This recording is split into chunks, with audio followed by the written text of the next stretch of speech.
Alden Richard update. Yan, trending ngayon si Alden dyan sa Twitter dahil sa mga kaganapan ni Alden ngayon araw. Yan, may behind the scene dyan sa startup and si Alden, si Miss Ginala, Bea Alonso at Jeric Gonzalez. And eksena nila Alden at Bea, Tristan and Danny sa elevator. Yan, elevator scene. Ayun pa, may nag-comment sa video ni Pat.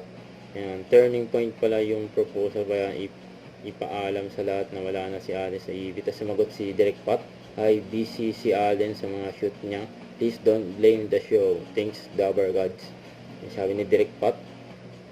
Tapos yung featuring din si Alden dyan sa 24 oras. Ayan yung alaga ni Alden, si Pachuchi. Yun o, cute o. Dahil dyan sa campaign. Yun o.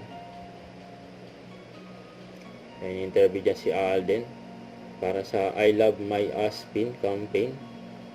Ayan pa, mahilig sa, dahil dog lover yan si Alden. Ayan mga naging campaign ni Alden. Ayan, sa government. Ayan o. Bida Solusyon campaign. Res Bakuna campaign. Ayan, Comelec campaign. Tapos I Love My Aspin campaign. Grabe si Alden. Tapos yan pa, ayan, nasa YouTube na ng GMA ang Carmela. Episode 1 to 5, bukas naman 6 to 10. Ayan, mapanood na yun. Tapos yan pa, startup ni Alden. No? Magkakaroon ng mall show sa Vista Mall Davao, Davao City yan, sa August 21, 2022, 4 p.m. Huwag kalimutan mag-subscribe, click ang notification bell para laging update. Ito po ang Nature The Action Vlog.